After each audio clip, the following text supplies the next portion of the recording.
إذ قال لبنيه ما تعبدون من بعدي قالوا نعبد إلهك وإله آبائك إبراهيم وإسماعيل وإسحاق إلها واحدا وقال الله تبارك وتعالى يا أيها الذين آمنوا قوا أنفسكم صدق الله المولانا العلي العظيم. قابل احترام بزرگان دین، میرے عزیز ساتھی اور دوستو، ایک مرتبہ درود شریف پڑھ لیجئے. اللہم صلی علی سیدنا و مولانا محمد وبارک وسلم. ابھی میں نے خطبے میں آپ حضرات کے سامنے ایک آیت پڑھی.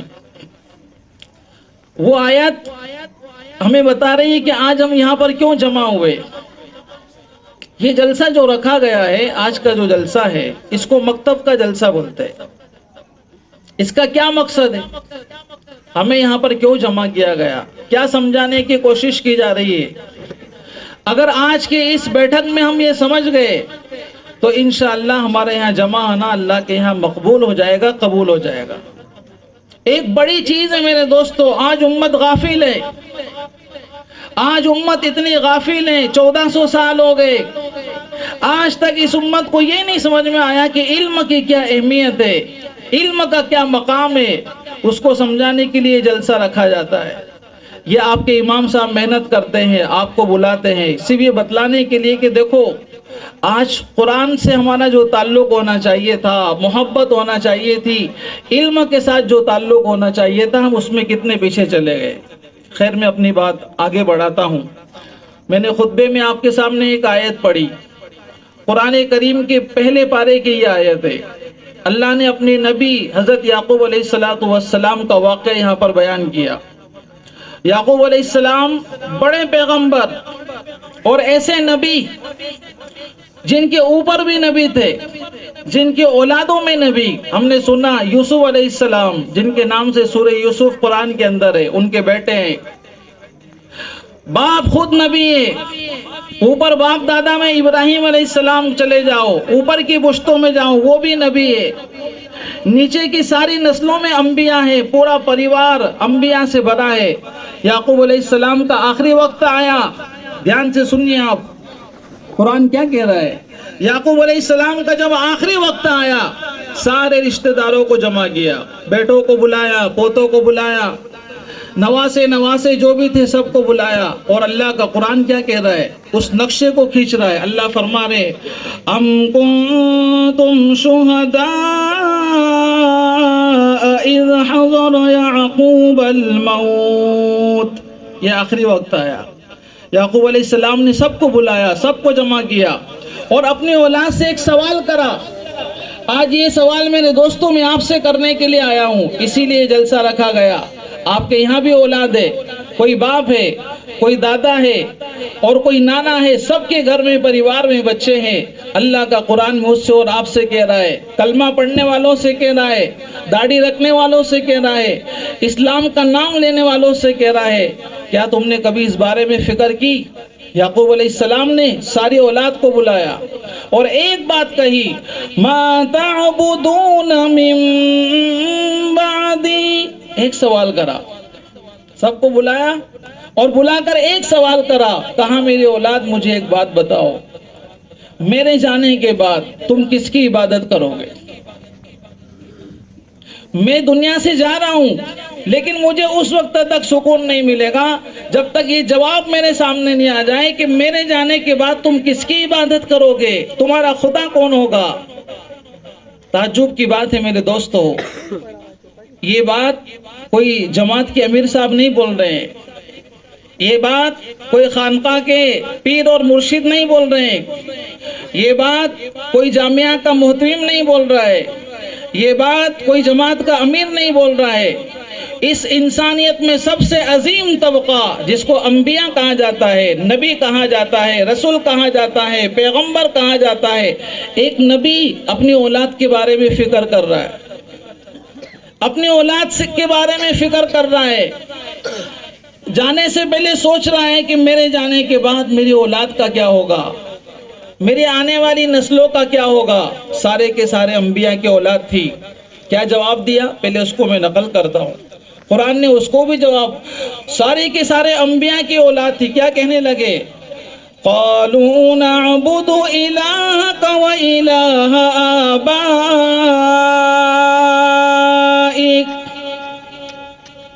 نَعْبُدُ إِلَٰهَكَ وَإِلَٰهَ آبَائِكَ إِبْرَاهِيمَ وَإِسْمَاعِيلَ وَإِسْحَاقَ إِلَٰهًا وَاحِدًا۔ پہلے جواب سنیے آپ۔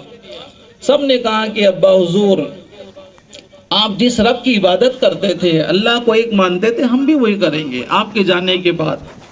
میں یہ سمجھانا چاہتا ہوں میرے دوستو، علماء نے یہاں ایک نقطہ لکھا ہے، ایک بات لکھی ہے، یہ زمانہ نیٹ کا زمانہ نہیں تھا، یہ زمانہ موبائل کا زمانہ نہیں تھا، یہ زمانہ بے حیائی اور گناہوں کا زمانہ نہیں تھا جب یعقوب علیہ السلام اپنی اولاد کی فکر کر رہے۔ مولانا ابوالکلام آزاد نے لکھا ہے، حضرت ابراہیم علیہ السلام کا دور ہمارے نبی سے 5000 سال پہلے کا دور تھا۔ ابھی ہمارے نبی دنیا میں نہیں آئے، اس سے 5000 سال پہلے ایک نبی اپنے آنے والی نسلوں کی فکر کر رہا ہے۔ آج ہم سارے کے سارے لوگ بیٹھے ہوئے ہیں، مسلمان اپنے آپ کو سمجھتے ہیں، ہر آدمی اپنے گریبان میں جھانک کر دیکھے ہم نے اپنی اولاد کے لیے کیا فکر کری، اپنی نسل کے لیے ہم کیا سوچ رہے ہیں۔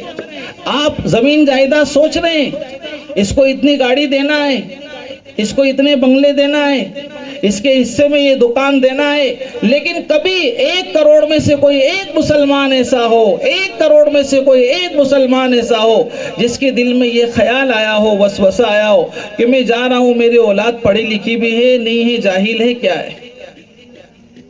آج میرے دوستو، ہم مسلمان اپنی نسلوں کے بارے میں فکر مند نہیں ہیں، باتیں کرتے ہیں، حالات خراب ہے، ہمارے بچوں کے ساتھ یہ ہو رہا ہے، بچوں کے ساتھ یہ ہو رہا ہے، لیکن اس کے لیے ہم نہیں سوچ رہے۔ اگر اس کے لیے سوچنا ہے کوئی نہیں آئے گا۔ یاد رکھیں، آپ کی اولاد ہے، آپ کو فکر مند ہونا پڑے گا، آپ کے بچے ہیں، آپ کو فکر مند ہونا پڑے گا، ہماری بچیاں ہیں، ہمیں خود اس کی فکر کرنا پڑے گی کہ ہمارے بچوں کی زندگی میں دین آ رہا ہے یا نہیں آ رہا ہے۔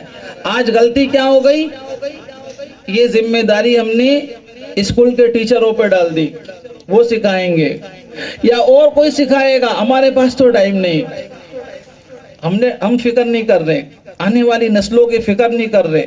اگر اس کو دل پہ نہیں لیا میرے دوستو، یاد رکھیے، ایک مدرسے کے محتی میں کہنے لگے لندن جانا ہوا، جس گھر میں کھانا تھا ٹھہرے ہوئے تھے پیران پیر شیخ عبدالقادر جیلانی رحمت اللہ علیہ کی نسل کا پورا نقشہ اس کے گھر میں لگا ہوا، اور یہ آدمی خود بھی ان کی نسل میں سے، پیران پیر شیخ عبدالقادر جیلانی رحمت اللہ علیہ ان کی نسل میں سے، لیکن یہاں سے وہاں گیا پیسے کمانے کے لیے، صرف پیسوں کی فکر کری، اپنے بچوں کی آنے والی نسلوں کی دین کی فکر اس نے نہیں کری۔ حضرت کہنے لگے، بڑے آدمی ہیں، بڑے اللہ کے بزرگ ہیں، کہنے لگے میں نے اپنی آنکھوں سے دیکھا، ایک بیٹی عیسائی بن گئی، ایک بیٹی یہودی بن گئی۔ اولاد کس کی نسلوں میں، کس کی اولاد میں؟ پیران پیر شیخ عبدالقادر جیلانی کا پورا نقشہ ان کے گھر میں لگا ہوا، لیکن فکر نہیں کری۔ آج وہ نسلیں ہمارے ہاتھ سے دور جا رہی ہے۔ آج کا جو جلسہ ہے میرے دوستو، یہ جلسہ اسی لیے رکھا گیا، یہ صرف قرآن کا جلسہ نہیں ہے۔ ہم تھوڑے سے بیدار ہو، ہم تھوڑے سے فکر مند ہو اندر سے کہ میرے بچے کو قرآن بھی آ رہا ہے یا نہیں آ رہا، میرے بچے کو نماز بھی آ رہی یا نہیں آ رہی، اس کی زندگی میں دین آ رہا ہے یا نہیں آ رہا۔ اور اس کی فکر اگر آپ کو دیکھنا ہے، تھوڑی دیر میرے ساتھ گجرات چلیے، آپ گجرات میں جا کر دیکھیے آپ کیسا ماحول بنایا۔ زیادہ دور جانے کی ضرورت نہیں ہے، گجرات میں جائیے آپ۔ گجرات کے اندر ایک چھوٹے سے قصبے کے اندر، ایک گاؤں کے اندر اتنے علماء ہیں کہ پورے مدھیہ پردیش میں نہیں ہے۔ پھر سے میں بول رہا ہوں، ایک چھوٹے سے شہر کے اندر اتنے علماء ہے، پورے مدھیہ پردیش کے MP کے اگر ہم جمع کریں اتنے علماء نہیں ہوں گے جو گجرات کے اندر ایک چھوٹے سے شہر میں آپ کو مل جائیں گے۔ گجراتی آدمی دنیا میں کہیں بھی گیا، امریکہ گیا، افریقہ وہ گئے، نیوزی لینڈ گئے۔ حضرت مفتی تقی عثمانی صاحب نے لکھا اپنے سفر نامے میں دنیا میں کہیں بھی گیا، ہر جگہ میں نے گجراتی لوگوں کو دیکھا جیسے وہ اپنی دنیا کی فکر کر رہے ہیں، ساتھ میں اپنے بچوں کی دین کی فکر بھی کر رہے ہیں۔ ہمیں کیا کرنا ہے میرے دوستو؟ نمبر 1، یہ جو آپ کے امام صاحب پڑھا رہے ہیں مستورات بھی یہاں پر جمع ہے، اس کو دل پہ لینا ہے۔ ہمارا بچہ وقت پہ آ رہا ہے یا نہیں آ رہا ہے؟ ہم اسکول کی فکر کر رہے ہیں، ہمیں یہاں بھی سوچنا ہے۔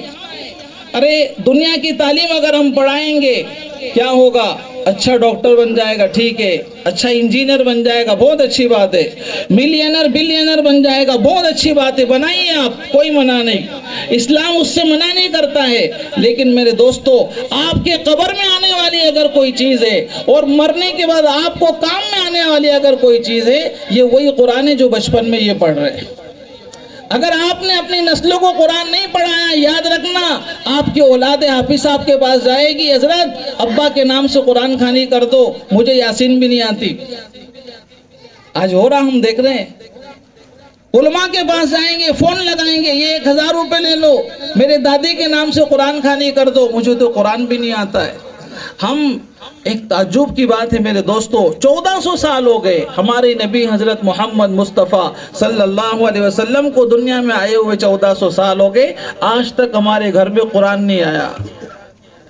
امت کی گاڑی والعصر انا اتینا پہ چل رہی ہے، ہم نہیں پڑھ پائے، کوئی بات نہیں۔ آپ کے زمانہ آج سے 20-30 سال پہلے ماحول نہیں تھا، کوئی بات نہیں، آج ماحول بن چکا ہے، آج اللہ نے موقع ہمیں دیا، آج ہمیں اس کی قدر کرنے کی ضرورت ہے۔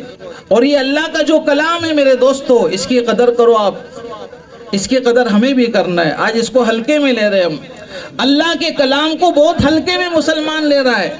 آج دنیا کی گاڑیوں کو بہت اچھی نگاہ سے دیکھا جا رہا ہے، دنیا کے بنگلوں کو، زمین جائیداد کا نام سن کر آدمی کو جوش آ جاتا ہے کہ میرے پاس 2 کروڑ ہے، 4 کروڑ ہے، لیکن اس کے گھر میں اللہ کا کلام ہے، اس کو دیکھ کر کبھی اس کو خوشی محسوس نہیں ہو رہی۔ یہ ناقدری ہے میرے دوست۔ آپ کو معلوم ہے یہ اللہ کا کلام کیا ہے؟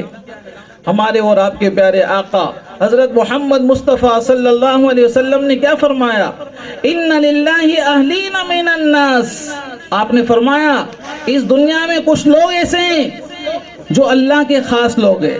دھیان سے سننا یہ حدیث، اس دنیا میں کچھ ایسے لوگ ہیں جو اللہ کے خاص ہیں، اللہ کے فیملی کے لوگ ہیں، اللہ ان کو کہتے ہیں عرش سے کہ یہ میرے خاص ہے، یہ میرے فیملی کے لوگ ہیں۔ صحابہ نے کہا من ہم یا رسول اللہ، اللہ کے رسول یہ کون ہیں جو زمین میں اللہ کے خاص ہے، اللہ کے فیملی کے ہیں؟ یہ کون لوگ ہیں؟ پیارے آقا حضرت محمد مصطفیٰ صلی اللہ علیہ وسلم نے فرمایا اہل القرآن اہل اللہ، یہ قرآن والے جو صبح اٹھ کے یاسین پڑھتے ہیں، مغرب کے بعد سورہ واقعہ پڑھتے ہیں، رات میں سونے سے پہلے سورہ تبارک الذی پڑھتے ہیں، جمعہ کے دن سورہ کہف پڑھتے ہیں، اگر قرآن کی تلاوت نہیں کریں ان کو سکون نہیں ملتا۔ یہ قرآن والے اللہ کے فیملی کے، اللہ کے خاندان کے لوگ ہیں جو زمین پہ رہتے ہیں۔ یہ اللہ کا کلام ہے میرے دوست۔ اور آپ جا کے دیکھیے مصر کے اندر، ہمارے یہاں چوپاٹی مدرسے میں مصر سے 2 ٹیچر آئے، دنیا کی 3رے نمبر کی سب سے بڑی یونیورسٹی جامعہ ازہر جسے کہتے ہیں، لاکھوں کی تعداد میں بچے وہاں پڑھتے ہیں۔ پہلی مرتبہ ایسا ہوا کہ مصر سے پڑھانے کے لیے چوپاٹی بیتمپور میں 2 استاد آئے، ہمارا بیٹھنا ہوتا تھا۔ ایک دن پتا چلا مصر کے لوگ، دنیا میں بڑے بڑے قاری آج کہاں ہیں؟ مصر کے اندر ہے۔ کیا وجہ ہے؟ پتا چلا مصر کے لوگوں کو قرآن سے کتنی محبت ہے۔ آدمی بس میں جا رہا ہے قرآن پڑھ رہا ہے، آدمی کھڑا ہے بس کے اندر قرآن پڑھ رہا ہے، دکان پہ بیٹھے ہیں موبائل میں وقت ضائع نہیں کر رہے، قرآن پڑھ رہے ہیں، گھر کے اندر 4 آدمی بیٹھے ہیں، چاروں قرآن پڑھ رہے ہیں، کسان کھیت کے اندر ہے، کام سے فارغ ہو گیا قرآن لے کے بیٹھ گیا۔ مصر میں ایک بستی اور ایک قریہ، ایک گاؤں ایسا ہے، اگر آپ کو وہاں پہ انٹری لینا ہے، وہاں پہ داخلہ لینا ہے، وہاں کی ریسیڈنسی لینا ہے، اس گاؤں میں اگر آپ کو رہنا ہے، اس گاؤں میں رہنے کے لیے شرط ہے آپ کو حافظ قرآن بننا پڑے گا۔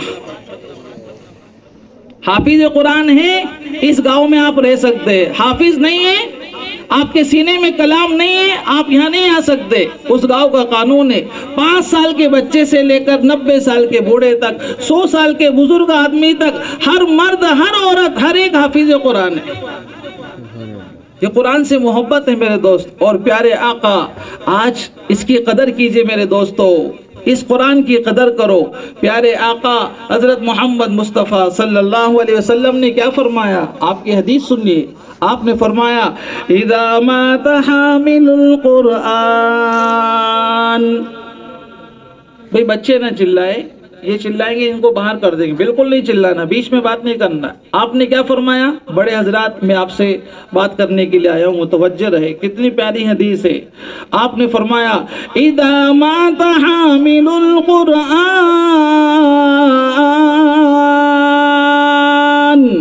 جب کسی حافظ قرآن کا انتقال ہوتا ہے اور فرشتے اس کو لینے کے لیے آتے ہیں، اس کو قبر کے اندر رکھا جاتا ہے۔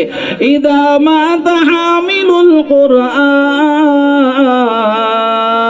اوحى اللہ الى الارض ان لا تأکلی لحمہ، جب اس حافظ قرآن کو قبر کے اندر رکھا جاتا ہے، اللہ رب العزت کی طرف سے قبر کی مٹی کو حکم ہوتا ہے تو اس کو کھا نہیں سکتی، تو اس کے بدن کو دبا نہیں سکتی، تو اس کو مشقت نہیں پہنچا سکتی۔ زمین جواب دیتی ہے، پیارے آقا کا ارشاد سنیے، زمین اللہ کو جواب دیتی ہے الہی کیف آکل لحمہ وکلامک فی جوفہ، اے پیارے اللہ میں اس کے بدن کو کیسے کھا سکتی ہوں، اس کے سینے میں تو تیرا قرآن موجود ہے۔ آج اس کو ہلکا سمجھ رہے ہیں، اور کائی میں ہلکا 10-20 کروڑ روپے میں ہلکا سمجھ رہے، بھئی اس کے پاس تو گاڑی ہے 10-20 کروڑ ہے۔ اور آج ہماری مثال کیا ہو گئی؟ شیخ سعدی رحمت اللہ علیہ نے کتنی اچھی مثال دی، بزرگ تھے، اللہ والے تھے، کہنے لگے اس قرآن کو ہم کیسے ہلکا سمجھ رہے ہیں، کہنے لگے میرے والد صاحب نے بچپن میں ایک چمکدار انگوٹھی مجھے دی، قیمتی انگوٹھی تھی، میں چھوٹا تھا، میں بچہ تھا، مجھے کیا معلوم انگوٹھی کی مارکیٹ میں کیا قیمت ہے۔ میں جیسے ہی باہر گیا ایک چور قسم کا آدمی آیا، اور جب اس نے انگوٹھی میرے ہاتھ میں دیکھی اس کو لگا ارے اتنی مہنگی چیز ہے، ایک لڈو لے کر آیا اور میرے سامنے کہا بچے دیکھو کتنا میٹھا ہے، مزہ آئے گا کھانے میں۔ میں نہیں سمجھتا تھا یہ انگوٹھی کی کیا قیمت ہے، اس کی کیا ویلو ہے، کتنی مہنگی ہے، مجھے نہیں پتا تھا۔ اس نے ایک مٹھائی کا ٹیسٹ کرایا، اس کے چکر میں میں نے وہ قیمتی انگوٹھی اس کو دے دی۔ میں لڈو لے کے گھر پہ آ گیا، والد صاحب نے کہا بیٹا کیا ہوا؟ کہنے لگے یہ مٹھائی ملی ہے۔ ابا نے کہا تجھے بھی پتا نہیں میں نے تجھ کو کیا دیا تھا۔ آج ہماری مثال یہی ہے میرے دوستو، ان چند دن کی زندگی کے پیچھے ہم نے اللہ کے کلام کو حقیر سمجھ لیا ہے، چند روپیوں کے پیچھے اس کے دھوکے میں ہم آ گئے، اور اس دھوکے میں آ کر ہم نے اللہ کے کلام کو ہلکا سمجھا۔ جو پیسہ آج ہے کل نہیں رہے گا، جو دولت آج ہے کل نہیں رہے گی۔ ہم دیکھ رہے ہیں ہر گھر سے جنازے اٹھ رہے ہیں، ہر گھر میں 2-4 لوگوں کا انتقال ہو رہا ہے، ہمارے گھر کا پریوار کا ہر 1-2 آدمی قبرستان میں آج آرام کر رہے ہیں۔ ہم دیکھ رہے ہیں آج جوانی ہے کل نہیں رہے گی، آج صحت ہے کل نہیں رہے گی، آج عزت ہے کل نہیں رہے گی، پھر بھی ہم قرآن کو ہلکا سمجھ رہے ہیں۔ اللہ کا کلام، اللہ اکبر، جو آدمی رات کو سوتے وقت سورہ تبارک الذی پڑھتا ہے، اللہ اکبر، پتہ ہے آپ کو کیا ملتا ہے؟ رات کو سوتے وقت سورہ تبارک الذی 2 رکوع ہے، 29 پارہ شروع ہوتا ہے، پہلے جو 2 رکوع ہے، اگر کوئی آدمی اس کو پڑھ کر سوتا ہے، حدیث میں کیا آیا؟ ہمیشہ کے لیے جو آدمی سوتا ہے رات کو سونے سے پہلے، عشاء کے بعد میں بستر پہ جانے سے پہلے یا بستر پہ جا کر اس سورہ تبارک الذی کو پڑھتا ہے، ہمیشہ کے لیے عذاب قبر اس کا ہٹا لیا جاتا ہے۔ 50-40 آیتیں 2 منٹ کا کام ہے۔ اور روایات کے اندر کیا آیا؟ یہ جو سورہ تبارک الذی پڑھ کے سوتا تھا روزانہ، جب اس کو قبر کے اندر دفن کیا جائے گا، عذاب کے فرشتے اس کے پاس آئیں گے، یہ جو سورت ہے سورہ تبارک الذی، اللہ تبارک و تعالی اس کو ایک شکل دیں گے۔ دھیان سے سنیے آپ، اگر 2 کروڑ روپے خرچ کر کے سورہ تبارک الذی سیکھ سکتے ہو، سستا سودا ہے۔ قبر میں یہ کام میں آئے گی. اگر سارا بنگلہ بیچ کر سورہ تبارک الذی سیکھ سکتے ہو سیکھ لینا. ساری زمین جائیداد لگا کر سورہ تبارک الذی سیکھ سکتے ہو سیکھ لینا. قبر کے اندھیرے کے اندر یہ سورت کام میں آئے گی. روایات میں آتا ہے جب اس آدمی کو دفن کیا جاتا ہے یہ سورہ تبارک الذی جو روزانہ پڑھ کے سوتا تھا اللہ اس کو ایک شکل عطا فرمائیں گے. یہ کھڑی ہوگی, ادھر عذاب کے فرشتے آئیں گے. یہ سورت فرشتوں سے کہے گی خبردار تم اس کو ہاتھ نہیں لگا سکتے, تم اس کو ہاتھ نہیں لگا سکتے. یہ روزانہ مجھے پڑھ کے سوتا تھا. وہ فرشتے کہیں گے ہمیں اللہ کی طرف سے پہنچایا گیا ہے, رکو رکو. یہ سورت کہے گی ٹھہر جاؤ میں اللہ کے دربار میں جاتی ہوں. یہ سورہ تبارک الذی اللہ کے دربار میں عرش الہی میں حاضر ہوتی ہے اور اللہ سے کہتی ہے پیارے اللہ یہ کیا مسئلہ ہے جو روزانہ مجھے پڑھ کے سوتا تھا آج اس کو عذاب ہو رہا ہے. جو روزانہ پڑھ کے سوتا تھا آج اس کو عذاب ہو رہا ہے. یہ نہیں ہو سکتا. یہ سورت غصے میں آتی ہے اور اللہ سے بات کرتی ہے پیارے اللہ اگر میرے پڑھنے والے کو عذاب ہوگا تو مجھے ہمیشہ کے لیے اپنے کلام سے نکال دیجیے. یہ نہیں ہو سکتا. میرا پڑھنے والا ہو اور اس کو عذاب ہو یہ نہیں ہو سکتا. اللہ کی طرف سے اس کو بشارت دی جاتی ہے نہیں جو تجھے روزانہ پڑھتا ہے اس کو ہمیشہ کے لیے اس کے عذاب کو ہٹا دیا جاتا ہے. کتابوں کے اندر آتا ہے یہ سورت واپس قبر کے اندر آتی ہے اور جو سورہ تبارک الذی روزانہ پڑھتا تھا مرد ہو عورت ہو بچہ ہو بچی ہو پڑھ کے سوتا تھا آ کر سب سے پہلے اس کے ان مبارک ہونٹوں کو چومتی ہے جن ہونٹوں سے یہ سورت کو پڑھتا تھا. یہ سورت اس کے چہرے کو تقبیل کرتی ہے بوسہ دیتی ہے اور ہمیشہ کے لیے اس کو عذاب قبر سے بچا لیا جاتا ہے. میرے دوستو آج اس کلام کی قدر کرو. آپ یہ سیکھنے کی عمر ہے. قرآن سیکھنے کی کوئی عمر نہیں, کوئی بچپنا نہیں, کوئی جوانی نہیں, کوئی بڑھاپا نہیں. اسلام یہ کہتا ہے اگر علم سیکھنا ہے تو اس کی سب سے اچھی عمر ہے بڑھاپا. دھیان سے سننا میں کیا بول رہا ہوں. آپ کو ابھی تک کسی نے ایسا نہ بتایا ہو. وقت ضائع کرنے کے لیے نہیں کہا. بوڑھا آدمی ہے 40-50 ہو گئے ٹائٹ ہو جاؤ کبھی بھی بلاوا آ سکتا ہے. ٹائم ضائع نہیں کرنا ہے. ادھر ادھر پیپر پڑھ کے ٹائم ضائع نہیں کرنا ہے. ٹی وی دیکھ کے وقت ضائع نہیں کرنا ہے. 40-50 کے ہو گئے آخرت کی تیاری کے لیے تیار ہو جاؤ. اسلام یہ کہتا ہے علم سیکھنے کی سب سے اچھی عمر بڑھاپا. اب دھیان سے سننا میں کہاں سے بول رہا ہوں. حدیث کے اندر آیا معارف الحدیث کے اندر حضرت مولانا منظور نعمانی صاحب نے روایت نقل کی. ایک حدیث کے اندر آیا پہلے اس حدیث کا لطف لیجیے آپ. حدیث کے اندر آیا اذا جاءه الموت جب کسی کا انتقال ہو جائے وَهُوَ يَطْلُبُ الْعِلْمَ فَبَيْنَهُ وَبَيْنَ النَّبِيِّينَ دَرَجَةٌ وَاحِدَةٌ فِي الْجَنَّةِ. ایک آدمی کا انتقال اس حالت میں ہوا کہ علم سیکھ رہا تھا. علم سیکھتے سیکھتے اور علم سے مراد سب سے پہلے قرآن کا علم ہے, حدیث کا علم ہے جس سے اللہ کی رضا ملتی ہے. اگر کسی کا انتقال اس حالت میں ہوا کیا کہہ رہے ہیں